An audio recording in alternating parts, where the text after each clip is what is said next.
Okay, so before I tell you how I accidentally fell in love with Mason Reyes, you need to understand something about me first. I'm not good at people, like at all. Some people are naturally smooth in conversations. They know when to speak, when to flirt, how to make eye contact without looking clinically insane. I am not one of those people. I once said you too when a waiter told me to enjoy my food, and then I sat there replaying it in my head for like 2 hours. So honestly, the fact that I even ended up talking to someone like Mason in the first place already feels unrealistic to me, but I'm getting ahead of myself because technically, this whole thing started with a text message. And no, I'm not exaggerating when I say that 6 words almost sent me into cardiac arrest. I'm serious. It was around 2 in the morning, and I was lying in bed in the dark scrolling through TikTok because my sleep schedule was held together by depression and energy drinks, when my phone buzzed. And listen, I almost ignored it, because at that hour it was usually either A, a Discord notification, B, my online banking app threatening me, or C, my friend Noah sending me something cursed. But then I looked at the screen and immediately forgot how breathing worked, because the notification said, "Mason Reyes, did you get home safe?" Yeah, exactly. That was my reaction too. I just stared at it. Like actually stared. I think a part of me genuinely believed if I looked at the message long enough, it would disappear, and I could pretend none of this was happening. Because you need to understand, Mason Reyes texting me personally was not normal. Mason Reyes looked like the kind of guy movie directors would cast as the guy the audience falls in love with immediately. Tall, pretty in a way that actually made me angry, dark hair, calm voice, annoyingly perfect hands, and the worst part, he didn't even seem aware of it, which somehow made it worse. I buried my face in my pillow for a solid 10 seconds before looking at my phone again. Still there. Still real. Still waiting for a response. And this is where things went downhill, because I started typing. Yeah, delete. Too eager. Yeah, I did, thanks. Delete. Too dry. Why did it sound like I was emailing a professor? Yes, father. Delete. Why would I even type that? Actually, don't answer that. I don't know either. I dropped my phone directly onto my face after that one, which honestly felt deserved. Anyway, while I was actively losing my mind, the little typing bubble suddenly appeared on the screen, and I swear to God my soul left my body. Because why was he typing again? What else was there to say? I hadn't even answered yet. Then another text came in. You alive over there? I hate to admit this, but I smiled. Like an idiot. A real, genuine, embarrassing smile into my pillow, which was extra pathetic because I had known this man for exactly 3 days. 3? That's not even enough time to decide if milk in your fridge is still safe to drink. And yet somehow my entire emotional stability was already hanging by a thread because a pretty guy texted me. Actually insane behavior from me. But okay. Fine. Maybe this is a good time to explain how I met him in the first place. And before you judge me for what I'm about to tell you, just know that I almost didn't go that day. Like genuinely. I stood outside the campus gaming club for 10 whole minutes trying to convince myself to leave. Not because I didn't want friends. I did. I just wasn't very good at being around people. Social interactions always felt weirdly high stakes to me. Like everybody else got handed a script for how to act like a normal human being, and mine got lost in the mail. So instead, I just developed coping mechanisms. Oversized hoodies, noise-canceling headphones, avoiding eye contact like it personally offended me. You know, survival tactics. Anyway, I was standing outside the room trying to decide whether faking my own death would be less embarrassing than walking in there alone, when someone opened the door from the inside. And, of course, it had to be him. Mason looked at me for maybe 2 seconds before speaking. You coming in? And listen, I could have answered normally. Any regular person would have answered normally. But unfortunately, my brain saw an attractive man at close range and immediately caught on fire. So instead, I panicked and said, probably. Probably. To this day, I still don't know what that meant. Probably what, Elliot? Probably yes? Probably no? Probably experiencing psychological distress? Who knows? Apparently not me. But somehow...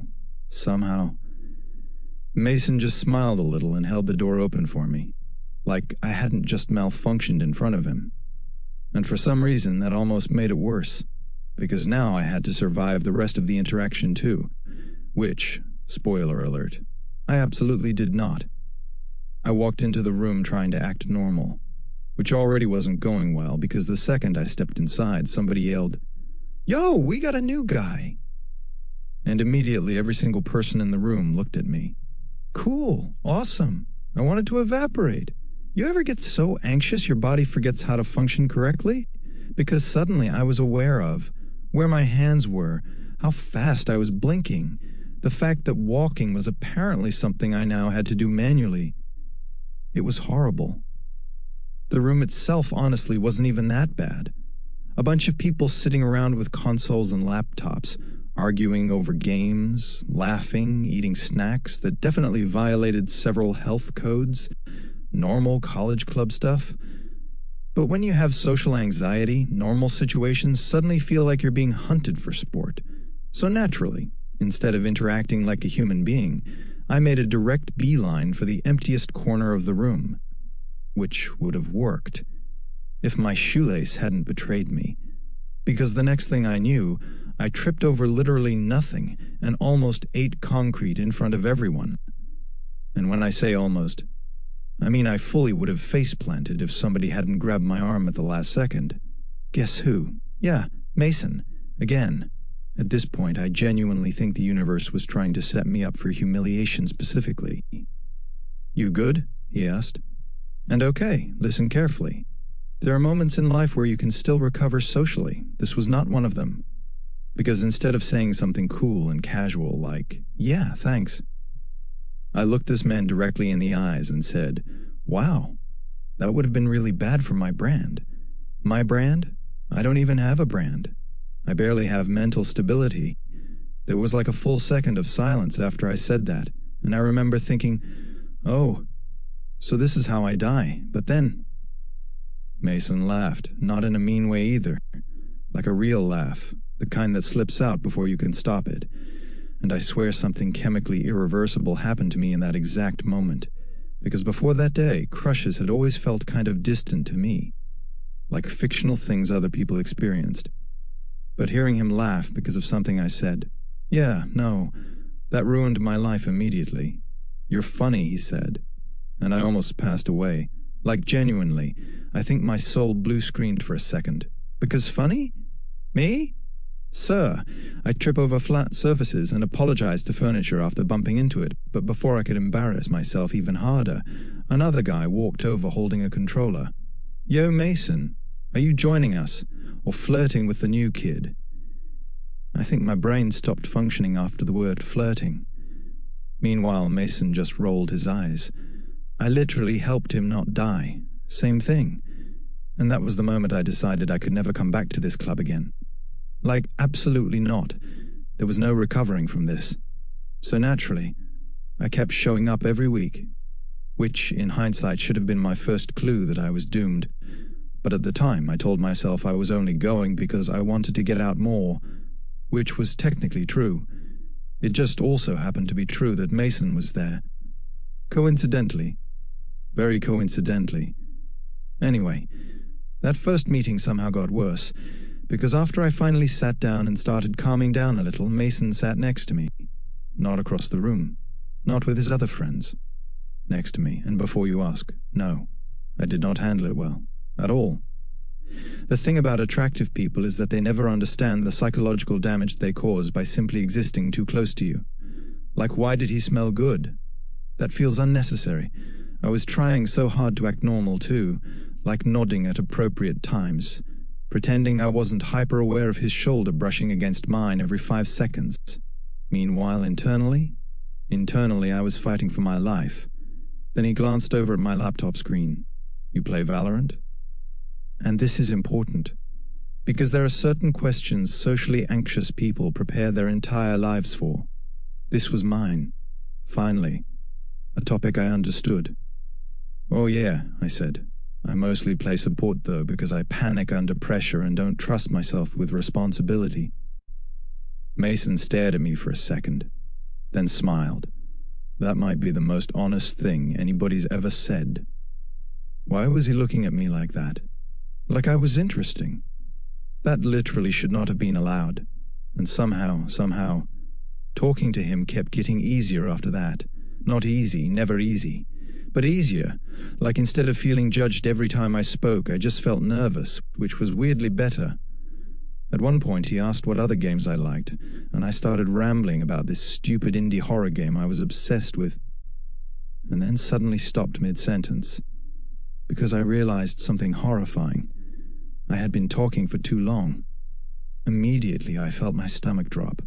God! I was doing it again. Being annoying, talking too much, oversharing. So I cut myself off and went, "Sorry, I'm talking a lot." And for the first time that night, Mason's expression changed a little. Softer, confused almost. Then he said, "You know you don't have to apologize every time you speak, right?" And I don't know why that affected me so much. It was such a small thing. He probably didn't even think about it afterward. But nobody had ever said that to me before. Not like that. Not gently. And the really stupid part, I didn't even know how to respond. Because what do you say after that? "Oh wow, thanks for noticing my deeply concerning psychological patterns."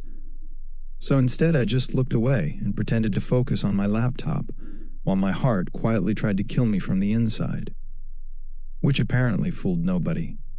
Especially not Mason. I could feel him glance at me a couple times after that, but thankfully he didn't push it. And honestly, that mattered more than people realize. A lot of people hear social anxiety and immediately treat you like a scared animal they need to coax out of hiding. But Mason didn't do that. He didn't force conversations. Didn't make a big deal out of my awkwardness. Didn't hit me with the whole "just be confident" thing people love saying when they've never once had to rehearse ordering food in their head beforehand.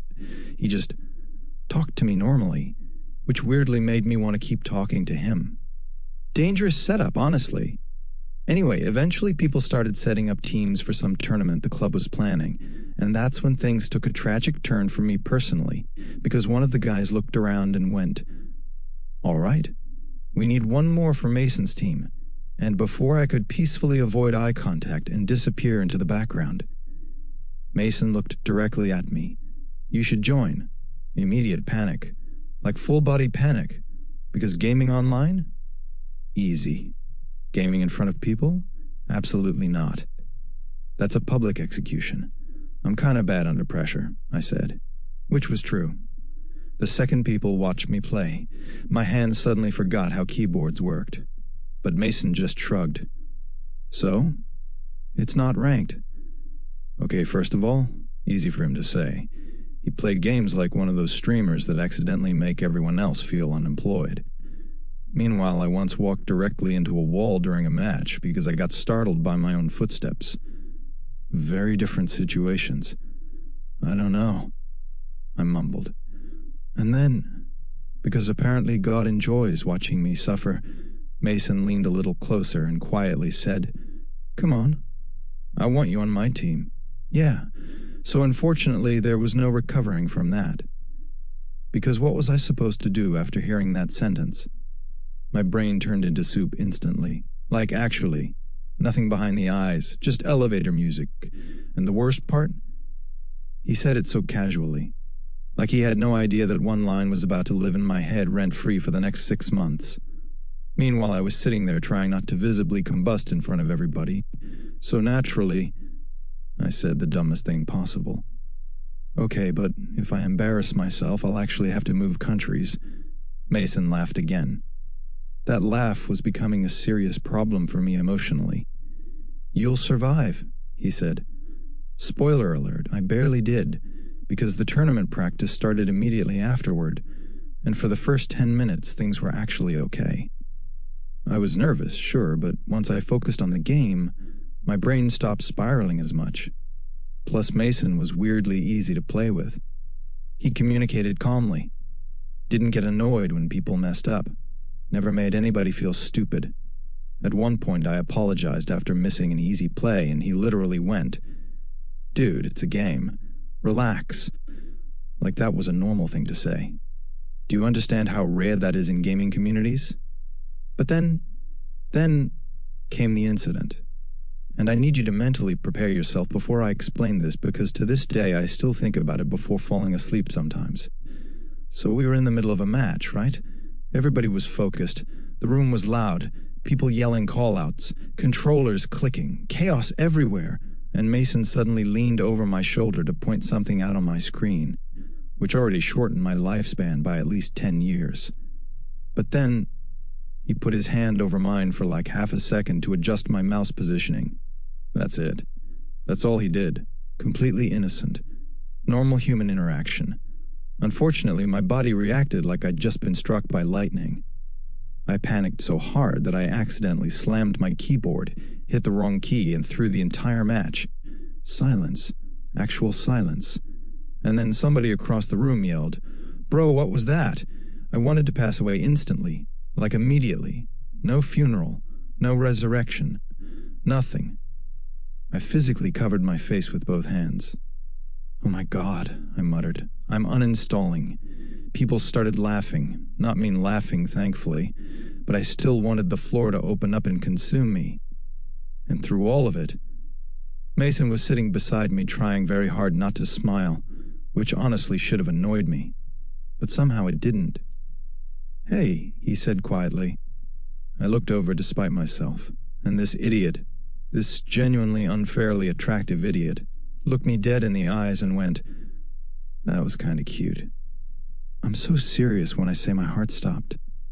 Like actually stopped, right there, because excuse me, cute? Sir, I had just publicly humiliated myself in 4K, and somehow he still looked at me like that. At this point I genuinely started suspecting he was either flirting with me, or naturally born with the ability to psychologically destroy shy people. At this point I genuinely started suspecting Mason was either flirting with me, or naturally born with the ability to psychologically destroy shy people. And honestly, both options felt equally dangerous. I stared at him for like 2 full seconds trying to figure out if he was joking, but Mason just looked normal, relaxed, like calling me cute after I catastrophically embarrassed myself was a completely reasonable thing to do, which somehow made it worse. Because if he had said it in a flirty way, at least I could have blamed the panic on that. But no, he said it casually, softly, like it just slipped out naturally. Meanwhile, my brain was conducting emergency meetings. Thankfully, before I could completely malfunction, somebody across the room yelled, "All right, break time before the next round." And the tension instantly broke. People got up to grab snacks and drinks while I stayed exactly where I was, still recovering psychologically. Mason stood up beside me. "You want anything?" I blinked. "Huh?" "From the vending machine." "Oh. This is another thing nobody tells you about having a crush. Simple questions suddenly feel life-threatening, because now there was pressure. Now I had to answer correctly. Like if I picked the wrong snack, he'd immediately realize I was fundamentally unlovable as a person. Obviously. "I'm fine," I said quickly. Mason narrowed his eyes a little. "You sure?" And this is where my people-pleasing tendencies betrayed me. Because the truth was, I actually was hungry. I just hated inconveniencing people. So instead of answering honestly like a normal person, I panicked and went. I had a granola bar earlier. Why did I say that? What information was that supposed to provide? Mason looked confused for a second before laughing quietly. "Okay," he said, "I'm still getting you something." And then he just walked away before I could argue. Meanwhile, I sat there staring after him like an idiot. Because what was this feeling? Seriously, nobody prepares you for how weird it feels when someone is casually kind to you, especially when you're used to feeling like too much all the time. Too awkward, too quiet, too emotional, too difficult to talk to. But Mason acted like being around me was easy, and that genuinely scared me a little, not because of him, because of how badly I already wanted him to stay. Anyway, a few minutes later he came back holding 2 drinks and tossed one toward me. I caught it awkwardly against my chest. You remembered what I liked? The second the words left my mouth, I wanted to rewind time physically. Because, oh my God, Elliot, too eager, way too eager, but Mason just sat back down beside me. You mentioned it earlier, that was it. Simple answer, simple sentence. Unfortunately, my brain treated it like a marriage proposal. Because he remembered. He remembered something I said. Do you know how devastating that is when you like someone? I stared at the drink for a second, trying not to smile too obviously, and apparently Mason noticed, because he bumped his shoulder lightly against mine and went, "You always overthink this much." I nearly choked. What? You make this face every time somebody talks to you. I do not. You literally do. I literally don't. Mason grinned a little, and oh my God, that smile. That stupid, small, effortless smile. I think that was the exact moment I realized I was in serious trouble emotionally. Because crushes are one thing. But this was becoming something worse. Something dangerous. The kind of feeling where suddenly everything starts revolving around one person without you meaning it to. And the worst part? I don't even think Mason realized what he was doing to me. Like while I was internally writing wedding vows over the fact that he remembered my favorite drink, this man was just existing peacefully. Unbelievable behavior, honestly. The rest of practice somehow went smoother after that. Mostly because I stopped trying so hard to impress him. Not intentionally. I just got tired, which, weirdly enough, made me act more like myself. I started making sarcastic comments, started joking back when people teased me, even trash-talked Mason once after accidentally beating him in a round. And listen, the way this man looked at me afterward should have been classified as dangerous. He leaned back in his chair smiling like he'd just discovered something interesting. "There he is," he said, immediately nervous again. "What does that mean?" You stopped acting scared. That hit harder than it probably should have. Because the thing is, I didn't even realize I'd been doing it. But once he said it out loud, I noticed the constant apologizing, second-guessing every sentence, waiting for people to get tired of me. And somehow Mason noticed too, not in a pitying way, just observant, like he actually paid attention to me, which was honestly becoming a problem, because every second around him made me like him more. And if there's one thing you should know about me, it's that once I start caring about someone, I care too much. Like catastrophically too much. Which is exactly why what happened later that night completely ruined me. By the time club ended, my social battery was hanging on by a thread. You know that feeling after being around people too long where your body starts functioning like an overheated laptop? Yeah, that.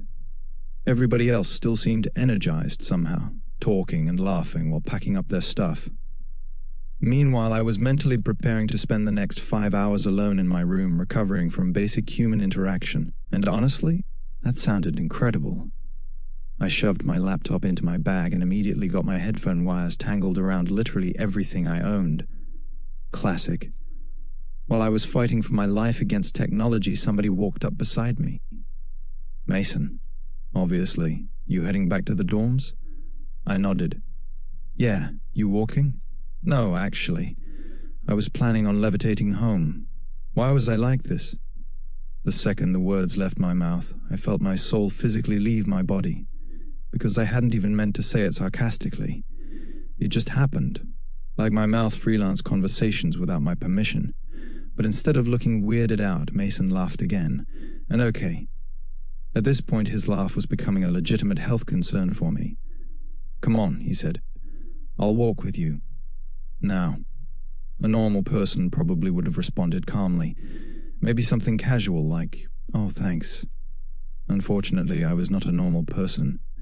Because internally my brain was already screaming, "He wants to walk home with me?" Voluntarily? For free? Absolutely insane behavior.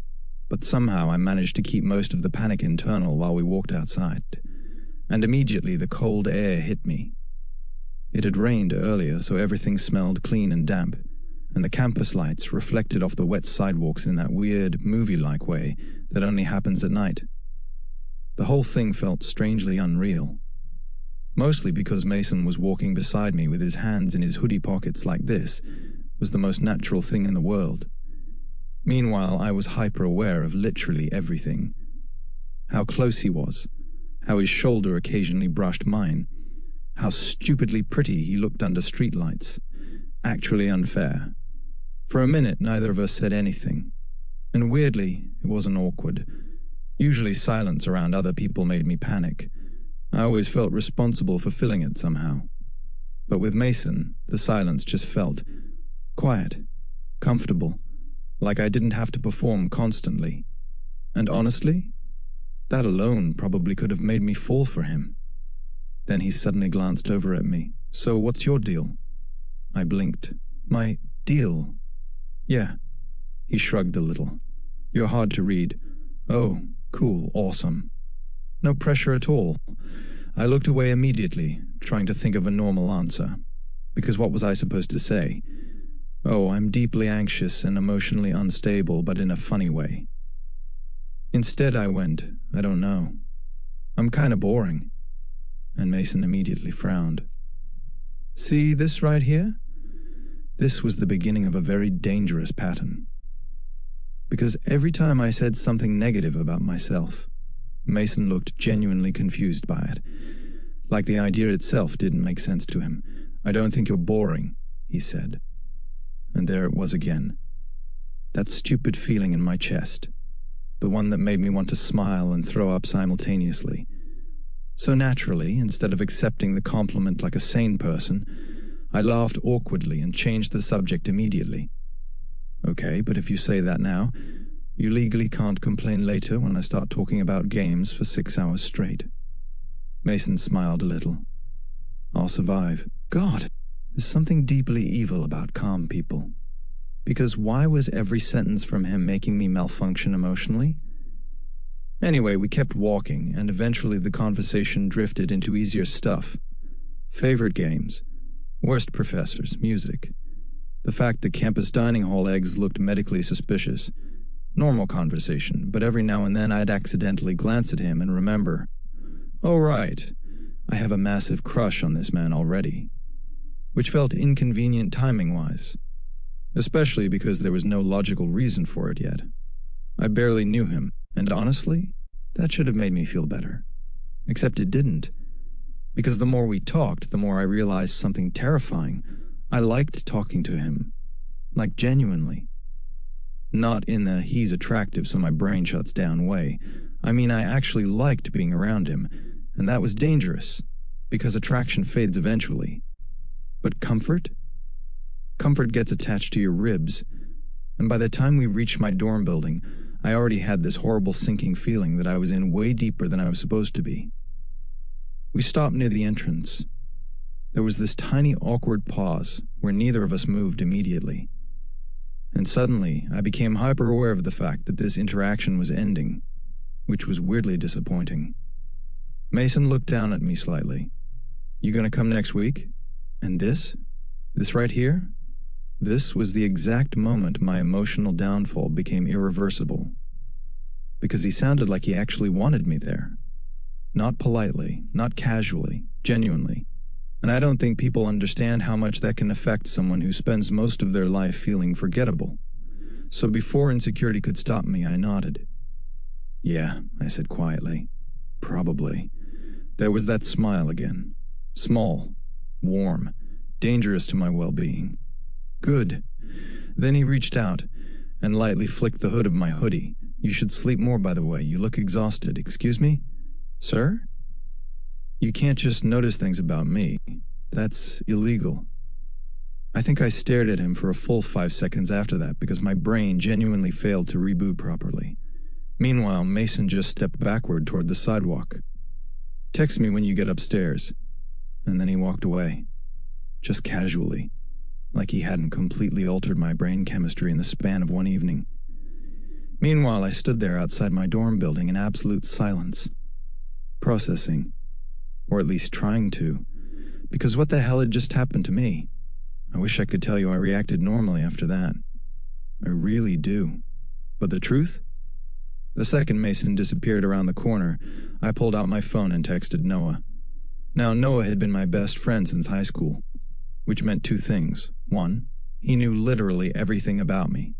And two, he enjoyed bullying me emotionally for entertainment. So, naturally, the conversation went horribly. I texted, I think something psychologically damaging just happened to me. And not even 10 seconds later, Noah replied, Oh my God, did a man look at you again? Insensitive, accurate, but insensitive.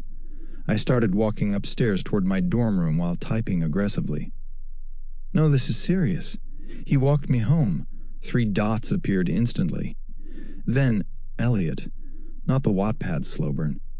I hate that he understood me so quickly. Anyway, I got back to my room, threw my bag onto the floor, and immediately collapsed face first into my bed.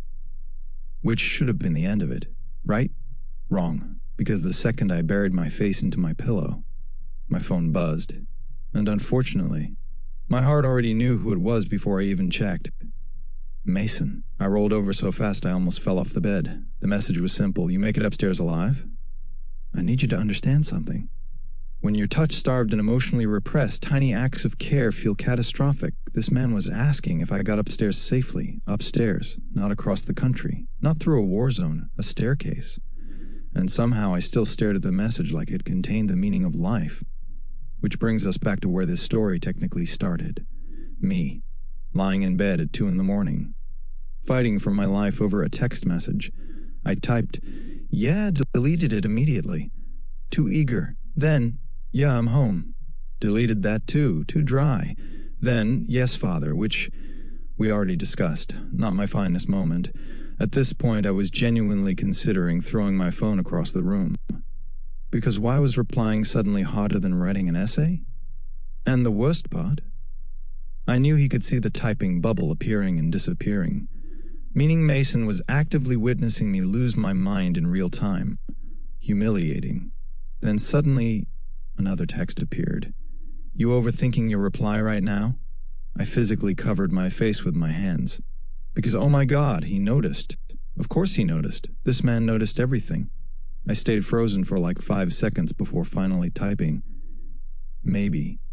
Then after another full internal battle, I added, Sorry, and almost immediately Mason replied. There you go apologizing again. I stared at the screen, then reread the message, then reread it again. Because somehow, that didn't feel judgmental.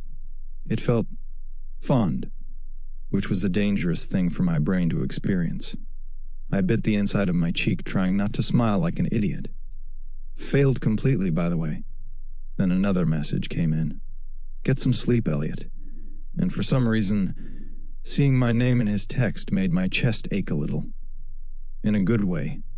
A terrifying way. The kind of feeling that sneaks up on you quietly before suddenly becoming the center of your entire life.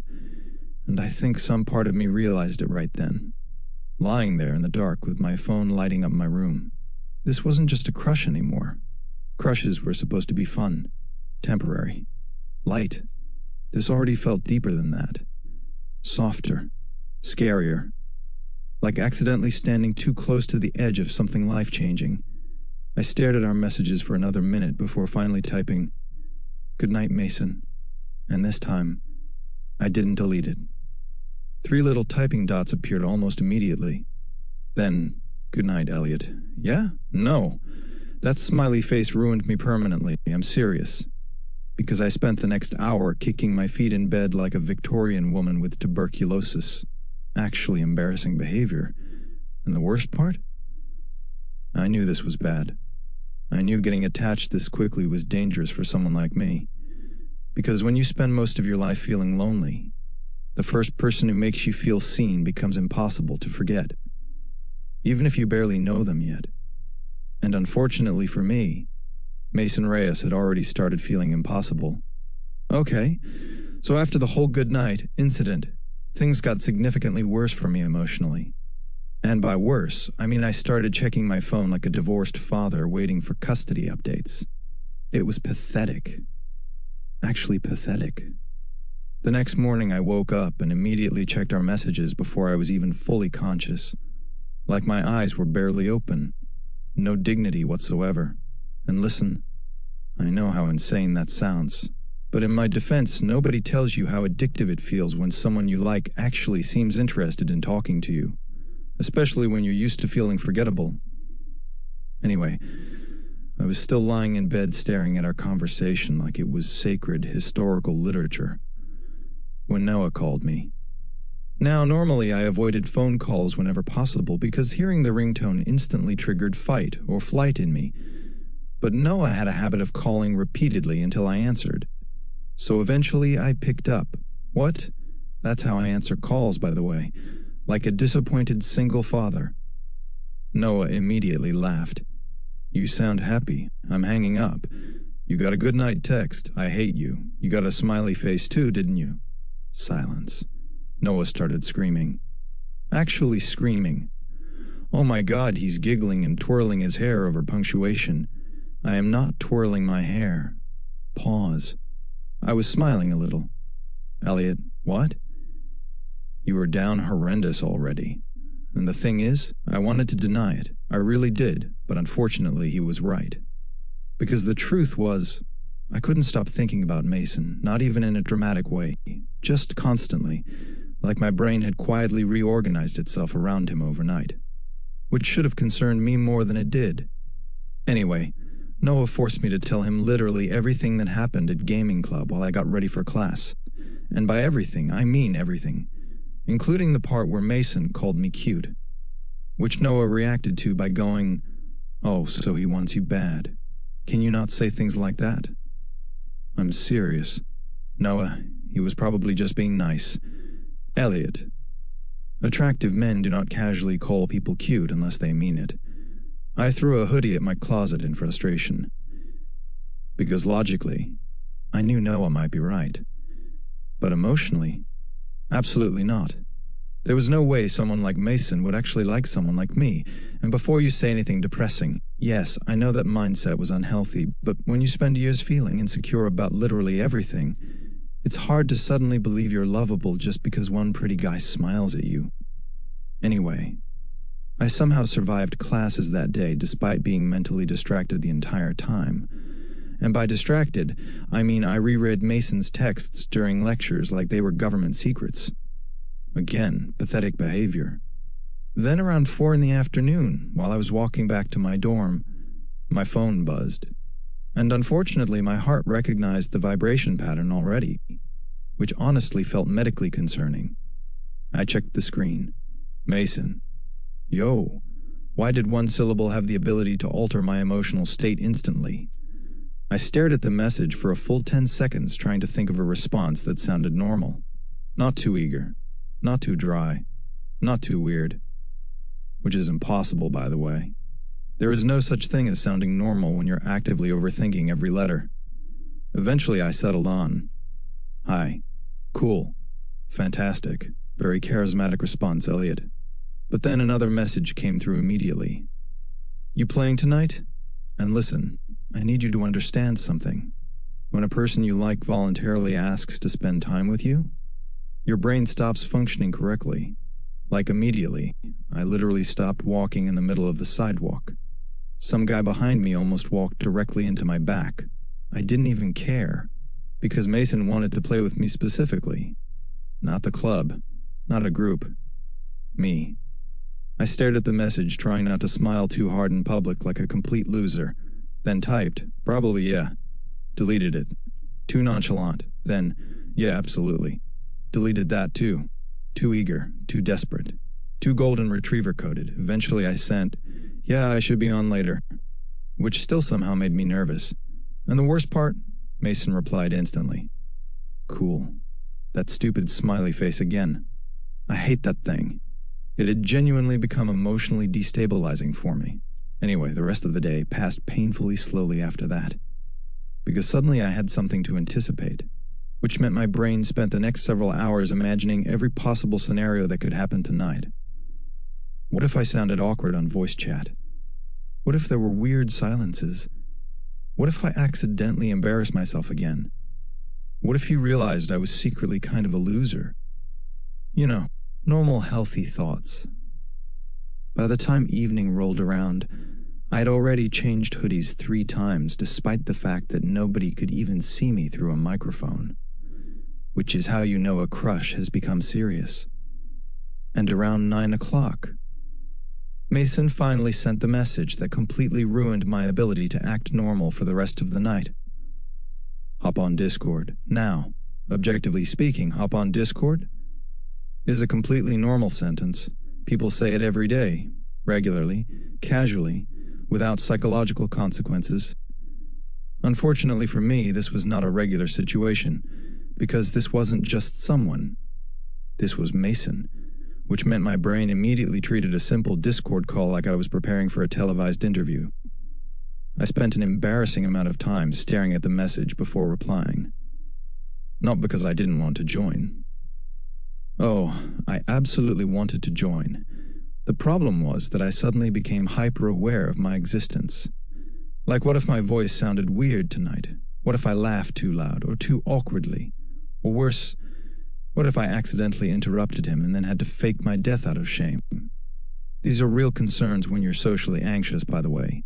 Your brain just manufactures humiliation scenarios recreationally.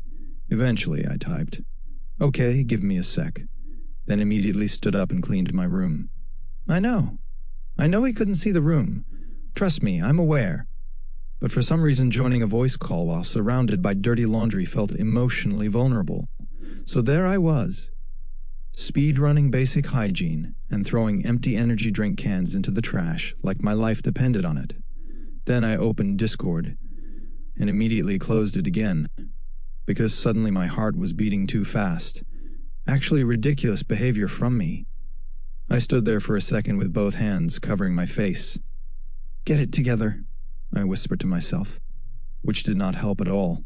But eventually I reopened the app and joined the call, and instantly heard Mason's voice. "Hey, yeah.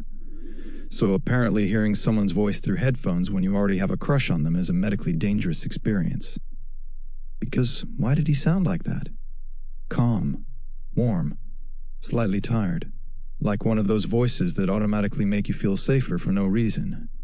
Meanwhile, I forgot how language worked. "Hi." Fantastic response. Very articulate. There was a tiny pause before Mason laughed quietly. "You sound nervous." "Oh my God, do I?" "A little." I considered disconnecting immediately. Like genuinely. Just throwing my phone into the ocean and disappearing into the woods forever. But instead I forced a laugh. I'm always nervous. The second I said it, I regretted it. Too honest. Way too honest. I waited for things to get awkward after that. For him to realize I was weird. But Mason just hummed softly. Fair enough. That was it. No judgment. No weird reaction. Nothing. And somehow that relaxed me more than anything else could have. So we started playing. At first it was a little awkward, not bad awkward, just careful. Like both of us were still figuring each other out. But after a few matches, things started feeling easier. Mostly because gaming gave me something to focus on besides my own panic. And also because Mason had this really unfair habit of making conversations feel natural. Like at one point he asked, "So what do you usually do besides games?" And normally, I hated questions like that, because I never knew how to answer without sounding boring. But somehow with him, I found myself responding honestly. "I draw sometimes." Mason sounded surprised. "Seriously?" "Yeah, mostly character art though. That's cool. And okay, this is important, because people throw compliments around all the time. But there's a huge difference between someone saying, 'That's cool,' politely, and someone saying it like they actually mean it. Mason always sounded like he meant it, which made everything worse for me emotionally. Anyway, after another match, he suddenly went, "Wait, share your screen." Immediate panic. "What?" "You said you draw, let me see." "Absolutely not." "No, never. Death first. Showing people your art is already terrifying. Showing your art to your crush, that's psychological warfare." "I'm good, actually," I said quickly. Mason laughed softly. "Come on, No. Why not? Because if you hate it, I'll think about it for the next 10 years, obviously. But instead of saying that out loud, I mumbled, "It's embarrassing." There was a small pause. Then Mason said something so casually that I don't even think he realized how hard it hit me. "Elliot, you know I'm not going to make fun of you, right?" And there it was again, that awful ache in my chest. Because logically, I knew that should have been a normal thing to hear, but for some reason it wasn't. Not to me. I got quiet for a second after that. And thankfully Mason didn't pressure me. He just changed the subject naturally and kept talking about the game, which honestly made me trust him more. Because people who actually care about your comfort don't force vulnerability out of you. They wait. And somewhere in the middle of all that, the gaming, the talking, the laughing, I realized something terrifying. I had stopped feeling anxious, not completely. That probably wasn't physically possible for me, but enough that I wasn't constantly monitoring every word coming out of my mouth anymore. Enough that I laughed without overthinking how it sounded afterward. Enough that talking to him started feeling easy. And honestly, that scared me more than the crush itself, because getting attached to someone is one thing, but feeling comfortable around them? That's the kind of thing that changes you. At some point during the night, we stopped paying attention to the game entirely, like genuinely. The match was still technically happening, but neither of us cared anymore. We were just talking, and that should not have felt as dangerous as it did. Because conversations had always exhausted me before. Even with people I liked, there was usually this constant pressure in the back of my mind. Am I talking enough? Too much? Am I being weird? Was that joke stupid? Did that sound awkward? But with Mason, the thoughts got quieter. Not gone, just quieter. Which honestly felt kind of life-changing. At one point he asked what music I listened to, and I made the mistake of answering honestly. "Oh, my playlists are embarrassing." That bad? "I have songs in there that sound like they were made specifically for mentally ill bisexuals." Mason laughed immediately. "Okay, now I definitely want to hear it." "No, absolutely not. Coward, correct. And see? This right here was the problem.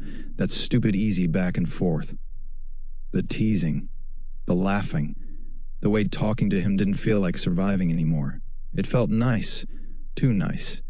Dangerously nice. Eventually we drifted into talking about college, and somehow the conversation got more personal without me noticing. It started small. Favorite classes. Worst assignments. Annoying professors. Then suddenly Mason asked, "You always keep to yourself this much?" And just like that, my brain restarted the panic cycle, because there it was again, the possibility of being perceived too closely. I leaned back in my chair, spinning slightly. "I don't know," I muttered. "I'm just not great with people." "Doesn't seem like it. That's because this is Discord. I could literally be making eye contact with the wall right now." "You're not?" "I am." Mason laughed again. Then after a second he asked quietly, "People make you nervous?" And okay, this is where things got complicated. Because normally I would have dodged the question. Made a joke. Changed the topic. Pretended everything was fine. But there was something about the way Mason asked things. He never sounded nosy, just curious. Like he genuinely wanted to understand me. And honestly, that was kind of my weakness. So before I could overthink it too much, I admitted, "Sometimes I feel like everybody already knows how to exist correctly except me." Silence. Immediately I regretted saying it. Too honest. Way too honest. Abort mission? I laughed awkwardly right after. Wow, that sounded dramatically concerning. But Mason didn't laugh. Not because he was uncomfortable, because he was listening. And somehow that was worse. "I get that," he said quietly. I blinked. "You do?" "Yeah." Now that surprised me, because Mason didn't seem socially anxious. At all, he was calm, confident, good with people, the type of person who could walk into a room and naturally belong there. Meanwhile, I mentally prepared for grocery store interactions like military operations. "You hide it better than me then," I said. There was a tiny pause. Then Mason sighed softly. Guess I got good at pretending. Oh, that caught me off guard a little, because suddenly something clicked in my brain. Mason wasn't perfect. He just made effort look easy. And honestly, that made me feel weirdly emotional, like maybe I wasn't the only person struggling silently all the time. For a minute, neither of us talked. The game music hummed quietly in the background while my brain tried to process the conversation. Then, because I physically cannot handle emotional vulnerability for too long without self-destructing, I immediately ruined the moment. So basically, we're both mentally ill. Mason burst out laughing, like full-on laughing this time, and the sound of it made me grin before I could stop myself. Yeah, he said. Basically, God, I was in trouble. Real trouble. Because the thing about loneliness is that you get used to it eventually. You build your whole life around it. Your routines, your hobbies, your walls. And then one person comes along and suddenly being alone starts feeling different. Heavier. Like your body finally experienced warmth and now the cold feels unbearable again. That's what Mason was slowly becoming for me. Warmth. Which sounds poetic and beautiful until you realize warmth can also disappear. And if there's one thing my brain was good at, it was expecting people to leave eventually. Anyway, around midnight I noticed Mason yawn quietly through the mic. You tired? I asked. A little. You should sleep. You first. Absolutely not. Mason laughed softly. Your sleep schedule's really that bad. You ever accidentally fix your sleep schedule and then ruin it again immediately because nighttime feels emotionally safer? Silence. Then, that was painfully specific. Thank you. And weirdly enough, that was the moment I realized I wanted this. Not just the crush, not just the flirting. This. Talking for hours, existing comfortably together, feeling understood without needing to explain every part of myself. I wanted more of it, which honestly should have terrified me more than it did. Then suddenly Mason said, Hey, Elliot. And immediately my heartbeat betrayed me again. Yeah? There was a tiny pause before he spoke, and his voice sounded softer this time. Closer somehow. I'm glad you came to the club. I genuinely did not know how to respond to that. Like at all. Because what do you even say after someone casually tells you they're glad you exist in their life now? Especially when your entire personality is built around assuming people tolerate you at best. I just sat there staring at my monitor while my brain blue-screened in real time. Meanwhile, Mason waited patiently on the other side of the call like he hadn't just. I genuinely did not know how to respond to that. Like at all. Because what do you even say after someone casually tells you they're glad you exist in their life now? Especially when your entire personality is built around assuming people tolerate you at best. I just sat there staring at my monitor while my brain blue-screened in real time. Meanwhile, Mason waited patiently on the other side of the call like he hadn't just emotionally uppercut me through a headset. Fantastic start. Really strong performance from me there. I rubbed a hand over my face, trying to think of something normal to say back. Because the truth? The truth was that hearing those words made something ache inside me in a way I wasn't prepared for. Not painful exactly, just overwhelming. Like somebody had reached into all the lonely parts of me I usually kept hidden and gently said, I see you. And I think that scared me a little. So naturally, instead of being emotionally vulnerable like a functioning human being, I made a joke. You say that now, I muttered, but wait until you hear me rage at a horror game. Mason laughed softly. I'm serious, Elliot.